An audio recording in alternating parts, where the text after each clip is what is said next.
there, single ladies. I'm so glad to come and to talk with you again today.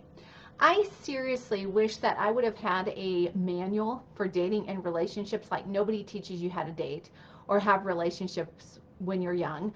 And I wish I would have had that, because if I had known how to date productively, it could have literally saved me, and I am not exaggerating, years of time, like years and years, 10 years, maybe more than that, and saved me a lot of time and confusion and heartache. And it would have saved me from wasting time with men who really weren't interested in me. And that's what I'm going to talk with you about today. So I'm going to answer the question, how long should you wait for a man to pursue you? Hi, I'm Shanna Schutte, dating and relationship coach for Single Over 30, and I help single over 30 women learn how to attract trustworthy, marriage-minded men. All right, so occasionally I will talk with some amazing single woman, and all the women I talk to are amazing, and she wants to marry, and she's got her heart set on a particular guy. And so maybe they talk sometimes, and when they do, he's friendly. Maybe she texts him occasionally, and he texts back, but he doesn't initiate much, like maybe not at all. And maybe they stand around after work and they chat, and he's always nice and he's always kind. And she feels like she's getting mixed signals because of this, but he's not clearly showing her that he's interested. And all the while, she's wishing and hoping that he's going to do something to make a real move toward her so that she is knows for sure that he's interested in her. So she's looking for all these little signs, right, that he likes her. So she notices when he smiles at her. You know how that is, right? He smiled at me.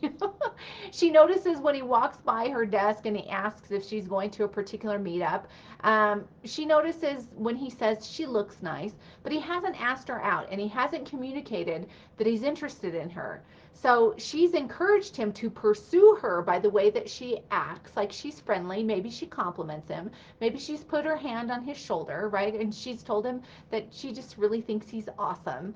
And maybe she's even let him know in an overt way that she's interested in him. But the problem is that he still hasn't moved toward her in a way that she's not confused, right? And another problem is that she has invested all of her emotional affection in him, and he hasn't done the same for her. So some women ask me, how long do you wait for a man like this? Like a guy that you're thinking, well, maybe he's there, maybe he's not, I don't really know. So how long do you wait for him? How long do you wait for this guy who hasn't given you the green light, letting you know that he really wants to get to know you better, that he wants to take you out on dates or whatever? The answer is pretty simple, even though it's hard to do. Don't wait at all. Because here's the problem is, as long as you are reserving your affections for Mr. Might, your heart is not open for Mr. Right. And you could miss out on a guy who could be right for you and a good match, because you're pouring all of your attention and all of your emotional affection, even though he may not know about it, onto this one guy. So I totally get it.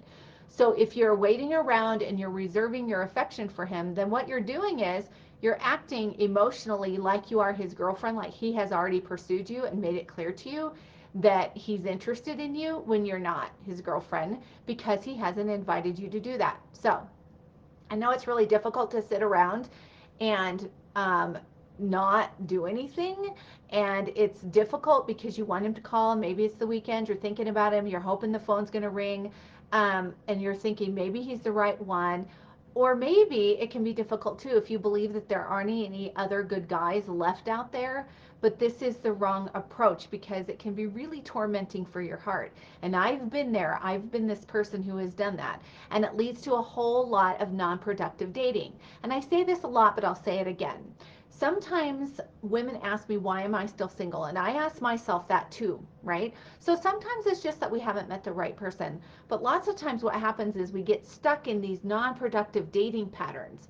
And for me, what happened was, when I asked myself after I got married, why was I still single? It's because I looked back over my shoulder and I went, holy cow, like I had this non-productive dating pattern and this non-productive dating pattern and this non-productive dating pattern. And when I total all those things up, what it equaled out to be was 10 years or more of my life in which I was not purposeful. And this is one of those non-productive dating patterns. So I talked to a lot of really awesome women who spend years, months, years of their lives hoping that a particular guy is going to come around, a guy that they're friends with, a guy that they talk to all the time. And it's what I call a friend relationship. It's not really a dating relationship, and it's not really a friendship, but it's keeping them emotionally stuck. Maybe they're hoping he's finally going to show some genuine interest in her, right? Instead of breadcrumbing her or giving her just enough attention to keep her attention. Don't do this. You are worth more than that. So the best thing that you can do in your dating life is give yourself clarity about the relationship.